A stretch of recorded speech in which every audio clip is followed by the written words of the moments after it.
सपा नेता शिवपाल सिंह यादव पहुंचे रायबरेली।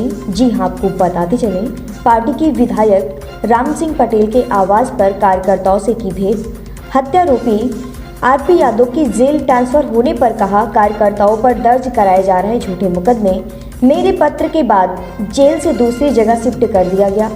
लखनऊ में हो रहे इन्वेस्टर समिट के सवाल पर कहा, भाजपाई है झूठी, इन्वेस्टमेंट की सच्चाई का पता चलेगा बाद में।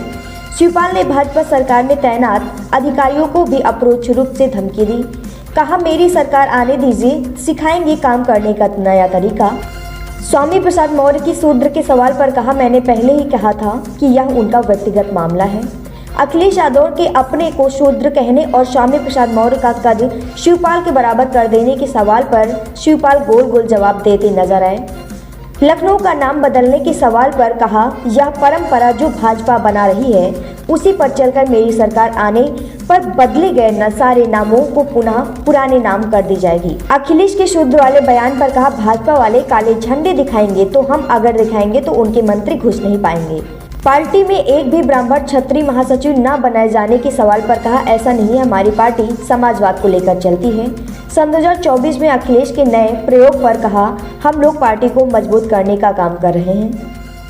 देखिए, आज हमारा कार्यक्रम यहाँ पर, वैसे तो कल ही मैं निकला था यहाँ से, आज हमारा यहाँ पर था जेल में मिलाई करना आरपी यादव से, और जो भी यहाँ पर बंद थे समाजवादी पार्टी के कार्यकर्ता झूठे केसों में जो फंसाए गए हैं उनसे मिलाई करना था।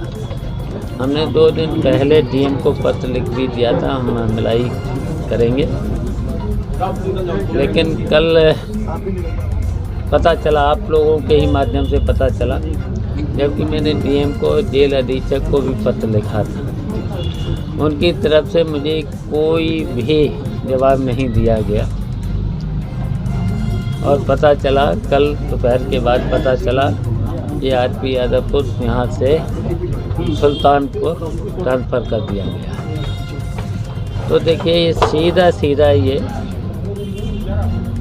प्रजातंत्र का सीधा, जबकि जनप्रतिनिधियों को, विधायक एमपी सबको अधिकार है ये जेल में कभी भी मिल सकते हैं। और झूठे केसों में समाजवादी पार्टी के लोगों को लगातार, आपको तो यहाँ पता ही होगा, हमारे पास भी सूची है, आरपी यादव के अलावा सोनू के अलावा और भी हैं, कई लोगों को झूठे केसों में फंसा दिया है, सीधा समाजवादी पार्टी की। नेताजी ये बताएं कि एक डिप्लोमा करने वाला जो स्टूडेंट है, छात्र है, क्या उसकी हत्या करना उचित है? जिस लड़के की हत्या हुई, जिस आरोप में आरपी यादव, अच्छा, हत्या कैसी हुई, क्या उचित है? अच्छा, हत्या कैसे, उसकी जांच का सवाल है, किसने मारा है, कैसे मरा है, ये भी तो सवाल है। तो अच्छा, उसकी जांच करना चाहिए। अगर जांच में सही, अगर किसी ने मारा है तो उसे जेल भेज दो और फिर अदालत सजा देगी उसे। ये बिना जांच के ही जेल भेजा गया? बिना जांच के। और कितना रिश्वत चल रही है इस पूरे प्रदेश में, थानों में, तहसीलों में कितने लोग पैसे ले करके क्या हाल हो रहा है, ये पता है आपको? और अखिलेश यादव भी अच्छा, शूद्र क्यों कहना पड़ा? अगर कहीं पर पूजा स्थल पर या धार्मिक कार्यक्रम में जाते तो काले झंडे दिखाएंगे। आप कल भी काले झंडे दिखाएंगे। अगर काले झंडे दिखाएंगे तो समाजवादियों का इतिहास पता नहीं है। अगर समाजवादी जब काले झंडे, तो ये सरकार के मंत्री फिर कहीं नहीं घुस पाएंगे।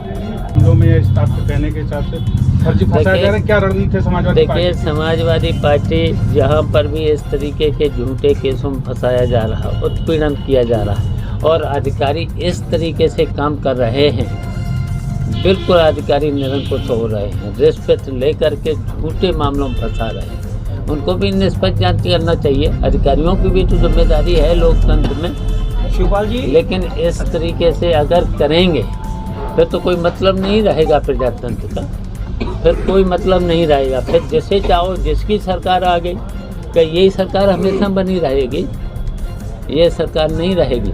फिर परंपराएं ये अगर गलत पड़ेंगी तो फिर लोकतंत्र फिर नहीं बचेगा।